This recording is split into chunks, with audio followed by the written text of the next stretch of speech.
Bonjour les amis. Bon, bienvenue sur cette vidéo, donc soit sur la chaîne YouTube ou sur le Facebook. La vidéo du jour, un sujet assez sensible. Alors je vous cache pas en toute sincérité que ce sujet qui va traiter du pervers narcissique ou de la perverse narcissique, c'est un sujet quand même assez tabou. On sort en fait d'un mouvement qui a été le mouvement MeToo et toute sa prolongation derrière. Et ça fait un moment où je me suis dit, tiens, il est quand même important de traiter de ce sujet, où on pourrait avoir l'impression, comme ça, par le prisme des médias, et commencer à amener que, bah, déjà, c'est une réalité qui concerne que les hommes, et pas forcément les femmes, et qu'est-ce que cette notion nous dirait de façon globale? On va parler de manipulation, on pourrait dire un homme manipulateur qui va asservir et assujettir sa femme. Je la fais très réducteur, très très courte, qui va mettre un ensemble de dispositifs de mécanicité comme ça pour maintenir une emprise sur sa proie. Alors vendu comme ça, oui, ce phénomène dans les faits existe. Vous allez voir que le sujet de la vidéo n'est pas du tout de dire ça existe, ça n'existe pas. Simplement déjà d'expliquer qu'il se passe dans des formes parfois différentes en fonction des outils qu'on va avoir, justement, qui va être lié au genre, un homme ou une femme différemment, mais qu'il est universel, et ça c'est important de le comprendre. Plutôt que d'établir un procès, parce que je pense que maintenant pour ceux qui me connaissent, je suis pas trop dans ce dispositif, c'est plutôt amener une compréhension en fait à quelque chose, parce que derrière cette notion, encore une fois, si on n'en prend pas un cadre qui va être l'environnement et des apprentissages que j'ai reçus, cette notion voudra tout et strictement rien dire. Mais surtout, sachez que derrière, finalement, que ce soit un homme ou une femme, ou on pourrait même le voir chez un enfant, comme on pourrait appeler un enfant roi, qui va être une forme de perversion narcissique, se cache souvent une très très grande souffrance. Voilà. Donc l'idée ne va pas être de dire on va légitimer les actes qui sont faits, pas du tout, mais plutôt de chercher à comprendre ce qui se joue et le côté universel des choses, mais aussi que derrière, si on arrive à identifier, aller au-delà des actes qui sont faits ou des mots qui sont dits, vous y verrez toujours cette cicatrice qui est là. Mais que cette cicatrice, dites-vous en fait une chose, c'est qu'elle a d'abord été vécue en tant que victime et elle s'est transformée en persécuteur. Alors elle va nous renvoyer à une notion que j'ai déjà parlé à plusieurs reprises dans une vidéo, qui était le triangle infernal de Cartman. Victime, persécuteur, sauveur. C'est les mécanismes inconscients du cerveau qui va faire que quand vous prenez un rôle, vous prenez systématiquement les deux autres. D'accord? Donc, dans les faits, c'est une dynamique qui va toujours envoyer à une blessure de l'individu, qui aura, dans son regard, subi dans un premier temps, qui aura été amené dans son regard par un persécuteur, ça peut être ses parents, ça peut être un harcèlement qui a été fait à l'école, ça peut être parfois des gros manquements sécuritaires qui n'ont pas été donnés dans sa perception. Encore une fois, tout revient à ma perception individuelle. Et tout ça, ça va générer tout un ensemble de mécanicité qui va l'amener à devoir prendre des rôles. D'accord? Alors, on va essayer de prendre peut-être un exemple, cette fois-ci, allez, on va prendre le fait que j'ai été rabaissé. Pour certains, le fait qu'ils ont été battus ou tapés. Pour d'autres, qu'ils auraient pu être attouchés ou violés, par exemple. Il pourrait y avoir plein de mécanismes comme ça. Alors évidemment, quand vous assistez à ce genre d'événement dans votre vie d'enfant ou d'ado, ou même plus tard, parce que vous allez voir que ça ne se limite pas qu'à l'enfance, il peut y avoir des choses qui sont faites dans l'enfance, et quelque part elles sont imprimées plus fortement, tout comme vous pouvez avoir justement en fait par la suite, suite à une histoire de vie qui pourrait s'appeler une séparation, par exemple, vous pourrez assister au même schéma en fait derrière, d'accord? Donc ici, si on prenait en fait l'exemple de l'une de ces injustices, en tout cas qui est vécue et perçue en fait par cet individu, enfant, ado ou adulte, ces choses vont résonner comme une blessure, c'est une cicatrice qui va s'ouvrir. Tiens, j'ai vécu une trahison. Tiens, j'ai manqué de l'attention de mes parents. J'ai manqué de ci, j'ai manqué de ça. Il y a eu un attouchement. Ok. Alors, déjà, il faut bien comprendre que cet événement, il est ni facile et il a toujours un impact, direct ou indirect, sur soi, mais sur l'environnement extérieur. Cet événement, en fonction des individus, vous allez mettre des mécanismes. Soit vous allez le cacher bien profondément à l'intérieur de vous et y mettre des gros murs pour éviter, en fait, quelque part, que ça vous explose, en fait, de l'intérieur. Sauf que dans les faits, c'est ce qui va se passer, dans une forme ou une autre. Si on ne vient pas remédier, en fait, au problème. Vous voyez ici, en fait, on va étouffer un problème, on va le cacher.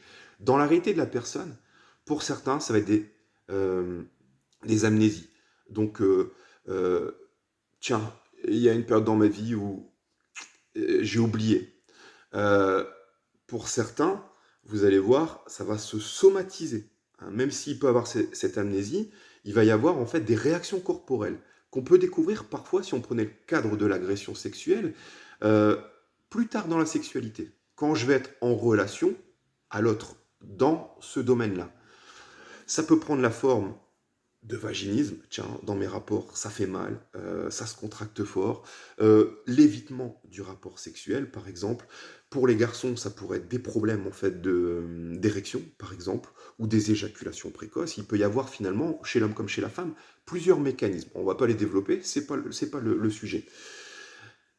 Simplement, ces blessures, qu'elles soient bien cachées et enterrées à l'intérieur, ou qu'elles s'expriment, parce que vous allez le voir, elles peuvent s'exprimer à l'inverse, et là il y aura pareil une multitude de comportements qui en fonction des possibilités que je peux mettre en place, et ça c'est important, c'est-à-dire lié à mon environnement, si pour moi, chez moi, c'est pas admis d'avoir des colères monumentales pour exprimer ça, on va devoir le réfréner, cette partie-là. Et si elle ne peut pas être quelque part discutée ou communiquée dans une façon ou une autre, c'est le corps qui en prendra le relais, par un symptôme par exemple. Ou elle sera en effet communiquée dans de l'agressivité, dans de la provocation, dans énormément de choses. Ok. Donc vous voyez déjà ici, on peut voir ici des premières réactions.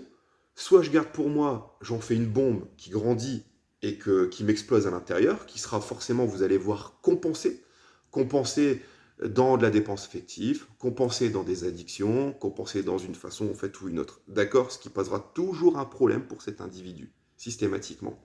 Si maintenant on transposait ça à la relation à l'autre, évidemment, ici le schéma de sécurité de l'individu a été fortement en fait impacté. Tout ce qui représentait pour lui une sécurité fondamentale, ça a été complètement ébranlé. Ce qui veut dire que son identité, elle est complètement basculée. D'accord.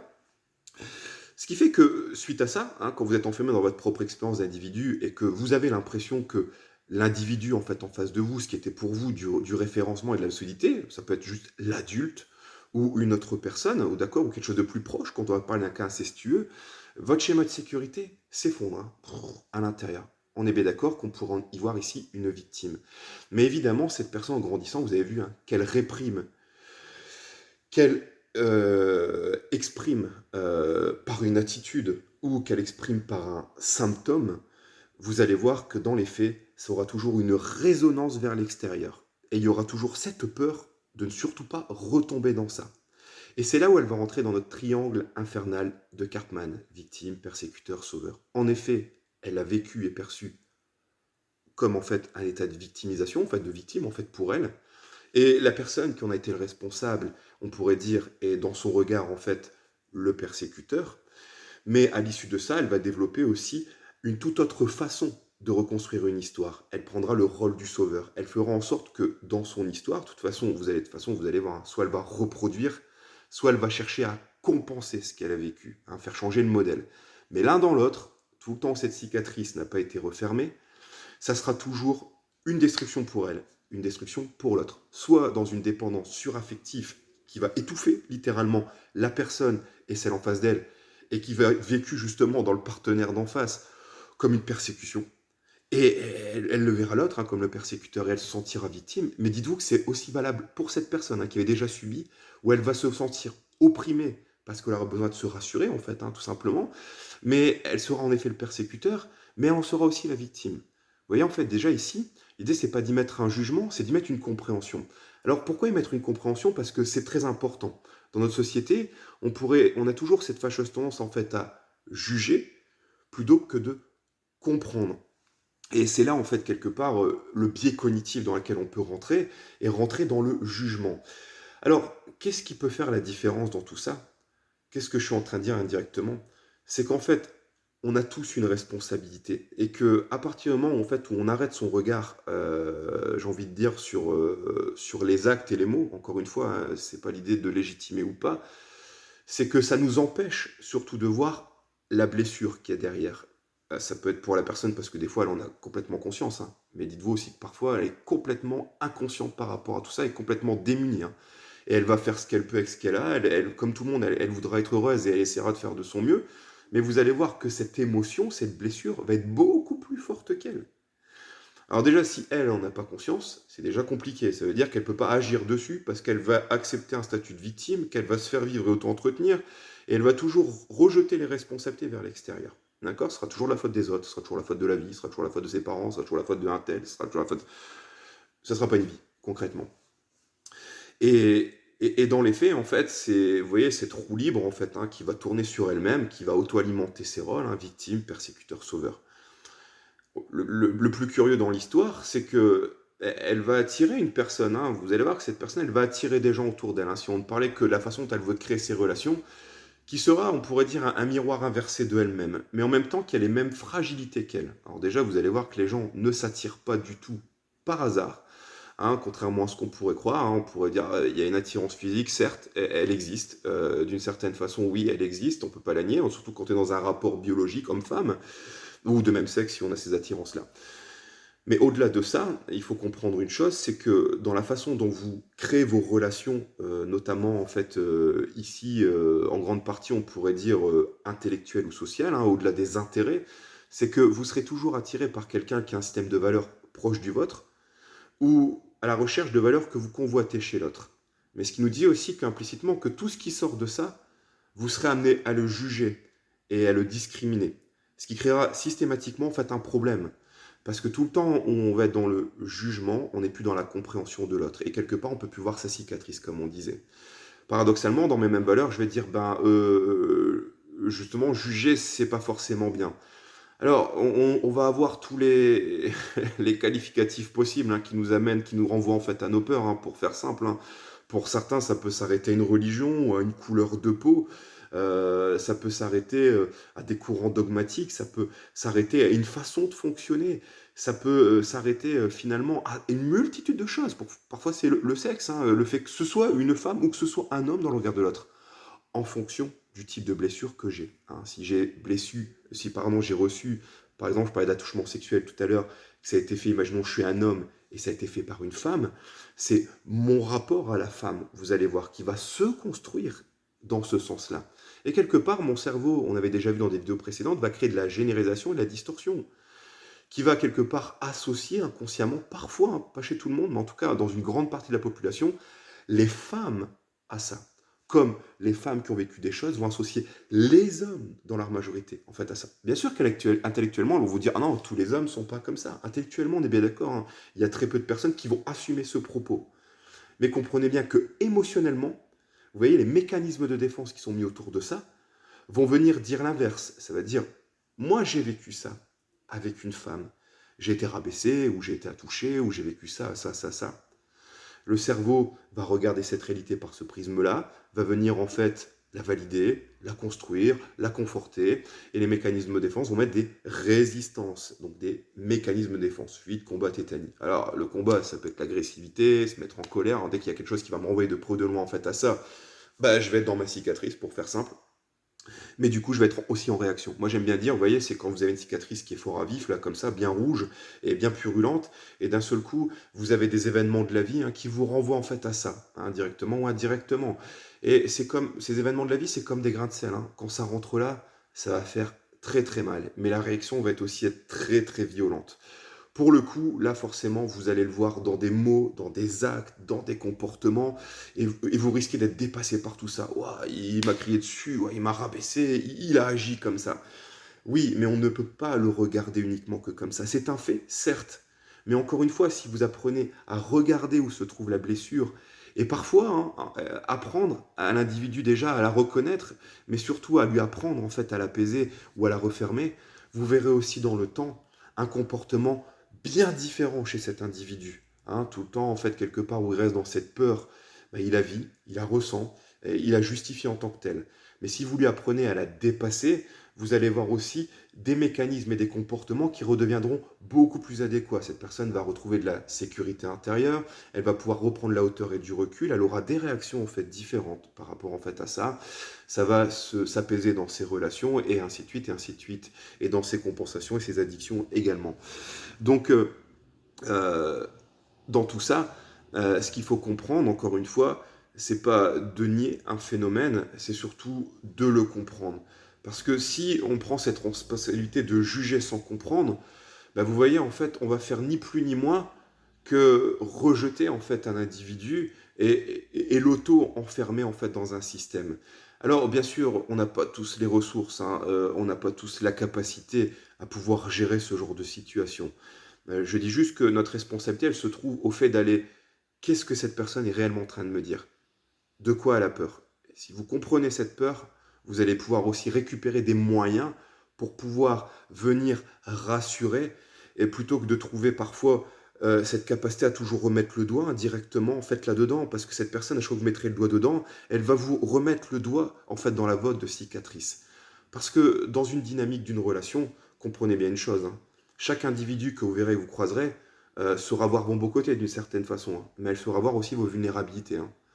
Et très inconsciemment, un enfant est capable, dès ses premières années, à observer et comprendre les systèmes de leurs parents, leur talon d'Achille, pour faire simple. D'accord? Et quelque part, inconsciemment, il va aussi jouer dedans. Si il dit, tiens, j'ai faim, et puis à chaque fois que je pleure, on me donne à manger, vous voyez, en fait, c'est un nourrisson, hein. Mais aussi, il a compris, en fait, à ce moment-là. Alors, parfois, évidemment, oui, il a besoin de manger, cet enfant, on est bien d'accord, hein. L'idée, c'est pas de le priver. C'est que parfois, entre les besoins réels et parfois le côté très addictif, hein, où vous allez voir cet enfant se surnourrir et ainsi de suite, et jouer d'une situation où pour obtenir de l'attention, peut-être ça sera plus simple de le dire comme ça, tiens, à chaque fois qu'il pleure, bah, il a compris que papa et maman, en fait, il le prenaient à bras, hein, il était avec. Le problème, c'est qu'on pourrait dire, bien sûr que l'enfant a besoin de sécurité, mais le problème, c'est quand l'enfant, on l'habitue trop, en fait, à ça, il s'insécurise, il part du principe que sans son référent, bah, il ne sait pas faire, il n'est pas en sécurité, et c'est ce qui va l'empêcher, très rapidement dans ses âges, d'arriver à une forme d'autonomie. Voilà, il va toujours se sursécuriser. Ouais, c'est toujours une histoire d'équilibre en fait dedans. C'est les excès qui condamnent. Alors voilà un petit peu ce que je peux dire de cette mécanicité. On pourrait la développer bien plus que ça. L'idée synthétique, c'est de simplement faire comprendre que c'est un phénomène qui est universel et que si on prenait hein, justement les tendances actuelles hein, qui sont portées par le féminisme, c'est une aberration en fait à mes yeux qui est juste extraordinaire. Alors l'idée n'est pas de nier hein, ce qui peut se passer. L'idée c'est de regarder à sens unique en fait les souffrances de la femme, on pourrait dire, qui a été portée dans le regard par le patriarcat et d'hommes qui étouffaient et étouffant. Oui, ça a créé des modèles de société, certainement. C'est-à-dire, en effet, où la maman s'occupait hein, des enfants, était à la maison, ne pouvait pas travailler, ou peu, ou machin, et donc avec le manque d'autonomie qu'il y avait derrière, et d'un papa tyrannique et dominant. Alors, oui, mais si on va un peu plus loin, vous savez, moi j'ai connu, hein, par le biais de mon père, mais aussi de tous ces gens que j'ai rencontrés dans ma vie, et c'est-à-dire, bah, maintenant, je pense que ça fait des milliers et des dizaines de milliers de personnes, et j'ai grandi aussi avec des hommes, et j'ai aussi subi ces modèles, hein, il faut bien le comprendre, c'est que, à l'inverse, vous savez, un homme, quand vous lui faites comprendre que vous êtes le pilier d'une famille, quand vous lui faites comprendre que avoir une émotion qui est la peur ou la tristesse, ben c'est pas être un homme. Vous allez castrer aussi vos émotions. Vous allez avoir cette peur de paraître vulnérable, de cette peur en fait d'être estimé faible dans le regard de la société, aussi bien chez les hommes que chez les femmes, hein, parce que les femmes elles ont reçu aussi ce modèle. Et quelque part, tout ça, ça va créer en fait tout un déterminisme social qui va vous amener, en tout cas, beaucoup, on va le voir chez nos parents hein, ou nos anciens, à devoir, en tout cas en fonction de nos catégorisations sociales et du déterminisme social, c'est à se sacrifier par le travail, à sacrifier sa santé, à sacrifier parfois ce que l'on est, ou sa relation en fait avec les gens. Et tout ça, si vous pensez en fait que c'était un attribut d'un pouvoir, c'est là en fait où vous faites l'erreur. Parce que autant je peux me mettre à la place et comprendre ce qui a pu être, ce qui est en tout cas dit et dénoncé par les femmes, mais autant il faut être capable aussi de se mettre à la place de ce qui a été vécu aussi par l'homme en général. L'idée ici, c'est pas d'opposer, c'est simplement de comprendre que dans des formes différentes, chaque modèle va avoir ses avantages et ses inconvénients. Mais si on veut mettre une échelle de valeur qui veut tout et qui veut rien dire, vous allez trouver toutes les réalités. Et vous serez toujours dans un jugement permanent, mais jamais dans une compréhension. Alors vous pourrez toujours montrer du doigt. Vous savez, c'est ce qui est fait avec finalement tout ce que les minorités vont se plaindre en fait au jour d'aujourd'hui, hein. C'est qu'on va vous montrer une partie d'un constat. Vous avez vu, il y a eu ça, ou j'ai pas eu ça, ou j'ai pas eu ça, j'ai pas eu ça. Oui, alors on va focaliser sur des désirs, mais sans en prendre aussi la responsabilisation qu'il y en a derrière. D'accord? Donc encore une fois, pour dissocier deux choses, un acte qui est produit d'une personne à une autre, hein, qui soit un rabaissement, qui soit un attouchement ou un viol, est un acte par définition qui est répréhensif. Évidemment, ça reste une souffrance pour l'individu, qui parfois ne l'a pas demandé. Ça, c'est une première chose. Mais simplement, en ne se mettant pas à la place, hein, de la personne qui va se retrouver en face de vous, et en entretenant un rôle victimaire, bah dites-vous une chose, hein, gardez ce rôle de victime, vous vivrez la vie qui va avec. Ça, c'est la seule chose que je peux vous dire, et ça ne sera pas une vie. C'est qu'il faut aussi comprendre que dans tout ça, qu'importe les événements qu'on a vécus, on a tous une histoire, on a tous eu nos trahisons, on a tous eu nos blessures, on a tous eu parfois des personnes qu'on a perdues, on a tous eu des déceptions à se faire briser le cœur en deux. Certes, ou vécu des événements plus intimes, hein, qui ont été différents, pas tout le monde, mais pour le coup, mais certaines personnes ont pu vivre ça. On pourrait dire que chacun a vécu ses blessures. Mais si à un moment donné, je m'autorise pas, en fait, quelque part, à les digérer et à les refermer, ces blessures, la vie que vous vivrez, pardon, ne sera jamais une vie en fait. Et celle que vous ferez vivre aux autres ne sera pas une vie pour autant. Peut-être la première chose, quand on est concerné par ça, c'est déjà de savoir accepter de regarder sa blessure dans un premier temps. Ou quand c'est dans le regard de l'autre, qu'il accepte de regarder cette blessure pour ce qu'elle est. Parce que tout le temps où on l'a pas vue, où l'autre ne l'a pas vue réellement pour ce qu'elle est, on ne peut pas comprendre les mécanismes qu'il y a derrière, c'est-à-dire les mécanismes de défense qui vont avec. Mais vous savez, quand vous avez été enfant, parfois, en effet, peut-être vous avez été rabaissé, peut-être que vous avez été humilié, peut-être que vous avez vécu certaines choses. Ça, vous l'avez vécu, et vous avez vécu cette blessure. Mais comprenez bien aussi une chose, c'est quand vous l'avez vécu, vous savez aussi ce qu'on aurait voulu. Quel comportement, en fait, on a avec vous. Quel type de discours, en fait, on aurait eu pour vous rassurer et vous apaiser. Et c'est ça qu'il faut comprendre dans tout ça, c'est que parfois, vous avez vu d'une blessure, il y a toujours, en fait, un certain type de comportement qu'on attend pour se resécuriser, ainsi de suite. Et si on reconnaît cette blessure, autant chez soi, autant chez l'autre, c'est déjà, en fait, un premier pas vers l'amélioration. Alors bien sûr que dans tout ça, bah, parfois quand tu es dans un couple, quand tu es dans une relation, c'est pas toujours évident. Et c'est là aussi, il faut savoir parfois admettre qu'on peut, de soi à soi, quand on est dans ce problème, pas le voir comme une fatalité, pas le voir comme quelque chose, t'as pas eu de chose en fait dans la vie et puis t'as tiré le mauvais ticket, donc t'es un méchant. C'est pas une histoire d'être gentil ou d'être méchant. C'est pas une histoire en fait aussi manichéenne que ça. C'est une histoire de blessure que parfois on ne nous a pas toujours appris, qu'on n'a pas toujours compris et comment on pouvait faire pour la dépasser. Et c'est là où intervient une aide extérieure. Et cette aide extérieure, l'idée, c'est pas de dire vous êtes fou, vous êtes malade. Bien au contraire, vous êtes simplement une personne qui avait été blessée. Comme quelque part, chacune des personnes que vous rencontrez autour de vous. Simplement, chaque personne va l'exprimer à sa façon, à sa manière. C'est pas encore une histoire de genre, hein, d'homme ou de femme. C'est pas une histoire de statut, d'enfant, d'ado ou d'adulte. C'est une histoire de blessure qui peut se placer dans votre perception à n'importe quel moment de votre vie. Et que si elle n'est pas soignée, cette blessure, elle amène systématiquement, en fait, à de la compensation, à potentiellement de la symptomologie, à simplement, en fait, potentiellement de la dépendance affective ou de la fermeture, en fait, à l'autre, du repli sur soi. Bref, ça sera toujours, en fait, une bombe que vous faites grandir de vous à vous, qui vous amène à l'autodestruction et qui va amener forcément autour de vous le retentissement, en fait, à ça. Et vous allez le regarder par des actes, par des mots, et ces comportements, vous allez les trouver complètement illégitimes. Oui, bien sûr, que seront blessants, parce que la personne a été blessée, tout simplement. Voilà. J'espère que cette vidéo aura pu éclairer peut-être certaines choses, et pour faire comprendre que si on veut avancer, en fait, en tant qu'être humain, et si on veut être utile et performant, ou vouloir aider, ou sortir d'une situation, ça démarre parfois par le fait de reconnaître de nous à nous, ou savoir regarder au-delà justement de cette communication qui va être la colère ou autre chose. Qu'est-ce que ça nous dit réellement? De quoi cette personne a peur? C'est quand vous le verrez que vous pourrez mettre en place des stratégies pour commencer à refermer cette cicatrice. Ensemble, peut-être à deux, parce que vous l'aurez compris, ou par l'intermédiaire de quelqu'un, ou de vous à vous. Ça sera à vous de définir les terrains dans lesquels vous êtes le plus à l'aise et le plus confortable.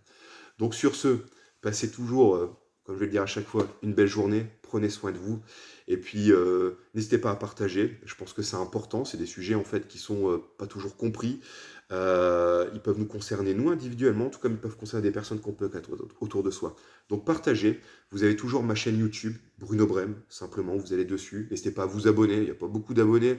C'est pas forcément des sujets qui sont qu'on aime généralement parler. Moi, j'aime bien en fait en parler parce que pour moi, c'est des sujets, des axes majeurs en fait, hein, qui peuvent nous permettre de soit se pourrir la vie ou de reprendre le contrôle de sa vie. Et c'est parfois bien mieux en fait à mon sens en fait, que certaines priorités qu'on peut mettre. Après, l'idée encore une fois, ici, c'est pas d'y mettre un jugement de valeur, même si dans mon opinion personnelle, j'en ai pris un. Je dis juste que en chacun, quelque part, ça fait partie des leviers fondamentaux, en fait, hein, qui fait qu'on peut avancer dans nos relations correctement ou de nous à nous, en fait, dans la vie, tout simplement. Donc voilà, bye, à très bientôt.